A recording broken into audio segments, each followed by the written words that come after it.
I'm home today, kind of pretending there's a storm. The sun is shining outside. There's lots of snow, and I'm hooking on a big rug that I want for my back wall in my studio. This year, we're offering Working Big or Working Large. It is a course about what it means to make really large rugs. And so we have these tiny ones behind me. Well, now we're thinking big, big, big. And so I'm going to share that rug with you and how I made it and everything that was important in making it. Also this year, we are offering, I love this idea. It's the Nurture Retreat. And I love it because I need nurturing, and I think you do too.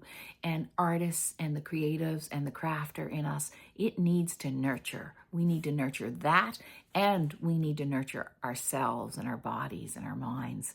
And so the one-day Nurture Retreat will take place on February 28th, live with me and my best caregiver, Stephanie Allen, in the studio. So that's it. Those are our two amazing offerings this January and February, and I want you to get registered at hookingrugs.com. I want you to join me at hookingrugs.com for the Nurture Retreat and the Working Big workshop. See ya.